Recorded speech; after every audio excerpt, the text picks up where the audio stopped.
Very few cars come much more in your face than the 300C. It's certainly not a car for shrinking violets. This is a big, brash American saloon with lines that positively scream, "Look at me!"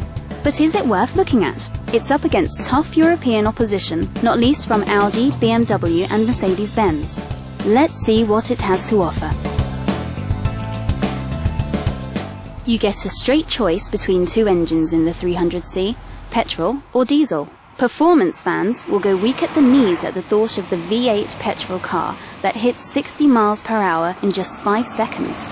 Most, though, will stick with the cheaper and much more frugal 3-litre turbo diesel, which has impressive pull and is still surprisingly quick. What's less of a surprise, especially given the car's weight and size, is that the 300C always feels like a big car.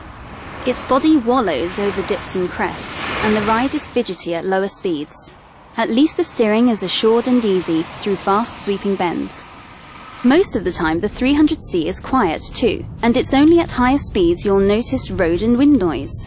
The V8 engine isn't the smoothest, but you rarely need to work it hard to make rapid progress. The 3-litre diesel also remains quiet unless pushed hard.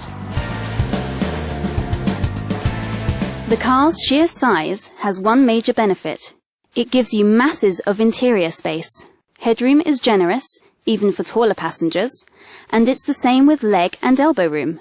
5 adults can stretch out in comfort, and the huge boot copes easily with a family's luggage. The driver has no problem sitting comfortably, thanks to 8-way adjustment on the driver's seat.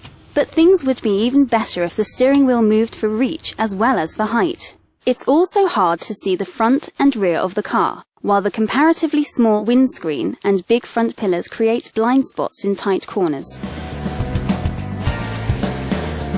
The 300C looks attractively priced and has good resale values.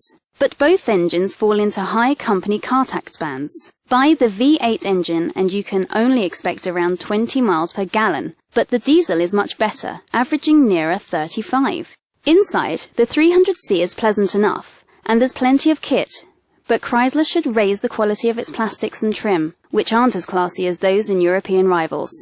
The company will also want to improve on its past reliability record, following some below-average scores in customer satisfaction surveys. Much better is the car's crash protection, with standard front, side, window and rear airbags. Stability control is also fitted, while deadlocks and an engine immobilizer protect against theft. If you want an executive car that stands out from the crowd, nothing does it quite like the 300C.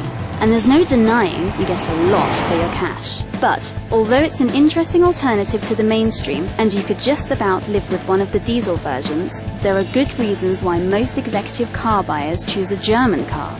With its limitations, the 300C is just one of them.